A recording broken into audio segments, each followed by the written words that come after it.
الصلاۃ مراج المومنین، نماز مومن کی مراج ہے۔ مختصر سے وقت میں نماز کے بیان میں چند احادیث مبارکہ پڑھ کر آپ کو سناؤں گا۔ اصلاح اور تربیت کے حوالے سے بہت آسان سی اور چھوٹی سی باتیں ہیں، ان کو دھیان سے سنتے رہنا، ان پر عمل کرتے رہنا اور کہتے رہنا چاہیے، نصیحت کرتے رہنا چاہیے، کیونکہ نصیحت مومن پر اثر کرتی ہے۔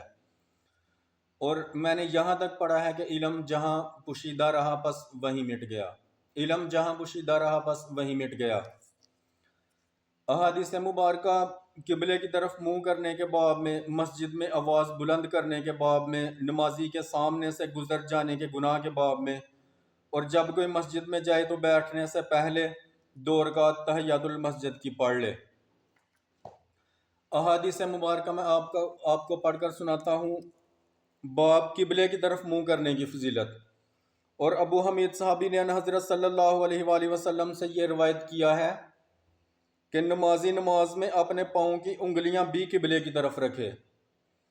یہاں پر یہ لاپرواہی کچھ لوگ کرتے میں نے دیکھے ہیں، میں نے کہا ہے، پیار سے سمجھانے کی کوشش کی، یہاں پر بھی کہہ رہا ہوں، اور ایک مرتبہ پھر دوبارہ پڑھ کے یہ سنا دیتا ہوں۔ اور ابو حمید صحابی نے حضرت صلی اللہ علیہ وآلہ وسلم سے یہ روایت کیا ہے کہ نمازی نماز میں اپنے پاؤں کی انگلیاں بھی قبلے کی طرف رکھے۔ باب مسجد میں آواز بلند کرنا کیسا ہے۔ عبداللہ بن کعب بن مالک نے بیان کیا کہ ان کے باپ حضرت کعب بن مالک رضی اللہ عنہ نے ان کو خبر دی۔ انہوں نے اپنے ایک قرضے کا حضرت عبداللہ بن ابی حضرت رضی اللہ عنہ سے تقاضا کیا، ہاتھ مسجد نبوی میں ان حضرت صلی اللہ علیہ وآلہ وسلم کے زمانے میں۔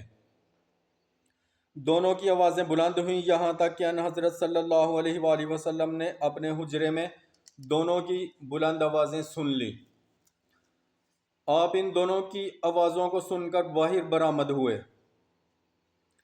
آپ ان کی آوازوں کو سن کر باہر برآمد ہوئے اور حجرے کا پردہ اٹھایا اور کعب بن مالک کو پکارا اور کہا، اے کعب۔ حضرت کعب نے کہا، یا رسول اللہ، حاضر ہوں۔ آپ نے اشارہ کیا، آدھا قرض معاف کر دے۔ حضرت کعب نے کہا، جو حکم۔ میں نے معاف کر دیا یا رسول اللہ۔ تب آپ نے ابن ابی حضرت سے فرمایا، چل اٹھ، اس کا قرض ادا کر۔ یعنی بلند آواز کو ناپسند کیا، فوراً معاملہ ختم کروا دیا۔ نبی اکرم صلی اللہ علیہ وآلہ وسلم کا حجرے سے باہر برآمد ہونا اور آدھا قرض معاف کرنے کو کہنا، اور ابن ابی حضرت سے فرمانا، چل اٹھ، اس کا قرض ادا کر۔ دوستو، مسجد میں دنیا داری سے پرہیز کریں، خلوت میں توبہ استغفار کریں۔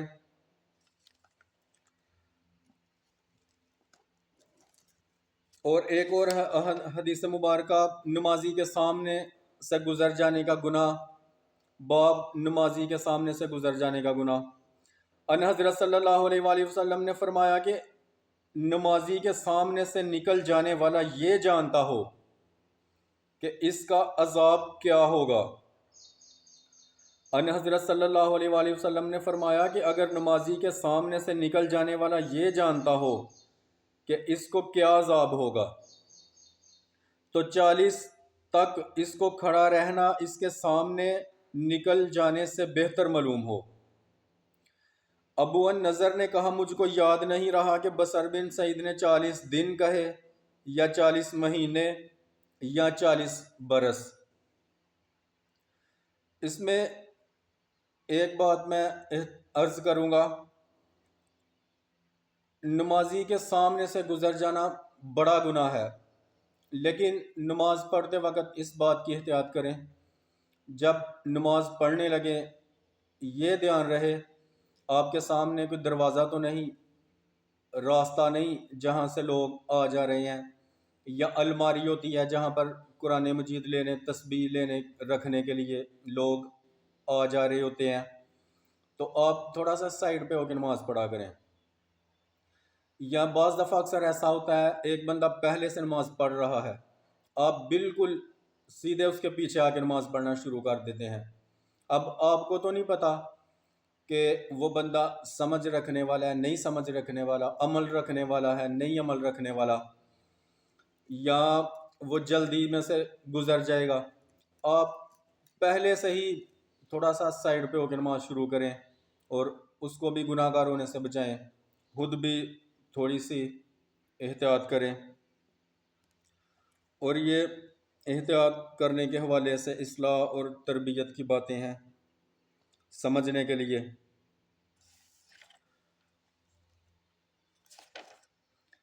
باب جب کوئی مسجد میں جائے تو بیٹھنے سے پہلے 2 رکعت تحیۃ المسجد کی پڑھ لے۔ حضرت ابو قتادہ رضی اللہ عنہ سے کہ ان حضرت صلی اللہ علیہ وآلہ وسلم نے فرمایا جب کوئی تم میں سے مسجد میں آئے تو بیٹھنے سے پہلے 2 رکعت تحیۃ المسجد کی پڑھ لے۔